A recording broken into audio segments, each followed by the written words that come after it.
Trump golf courses are firing dozens of employees after the boss's new E-Verify rule outs illegal workers. And one state is changing the rules for how employers can use marijuana screening both pre and post-hire. It's all coming up in today's Screening News Update. Mandatory use of the E-Verify system has been one of President Trump's top priorities in his effort to revamp the country's immigration system.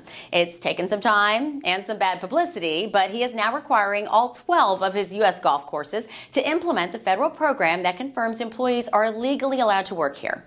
In December of last year, only 3 of the clubs were enrolled. Since then, the Trump organization has fired dozens of workers who submitted fake documents. Many of these workers had been using these forged documents for years before E-Verify was instituted.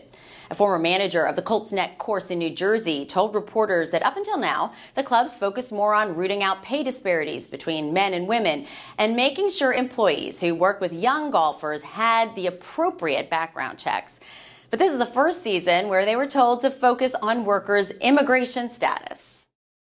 A bill that would bar employers from rejecting applicants who fail pre-employment marijuana tests has survived a cutoff in the Nevada legislature. That means Assembly Bill 132 will be one of the few issues addressed in the hectic last week of the session.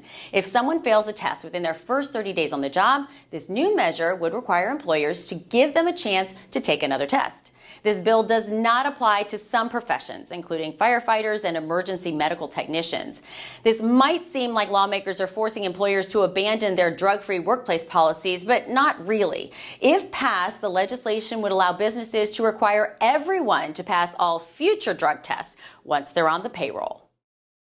Beverly Hills, California is one step closer to banning the sale of all recreational nicotine products. Well, almost. The ban, which passed its first reading on May 21st, will forbid the sale of cigarettes, cigars, pipe tobacco, snuff, and even electronic smokeless tobacco products.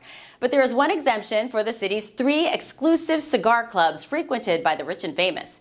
In fact, former California Governor Arnold Schwarzenegger was one of the loudest voices fighting to keep his beloved Havana Room free from the new ordinance.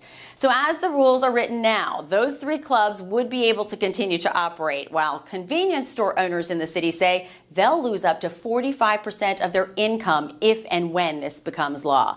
The second reading will happen on June 4th. We'll keep you posted. And that's all for today. Be sure to join us every week for more news, and be sure to check out EBIinc.com for more screening information. I'm Jennifer Gladstone. See you next time.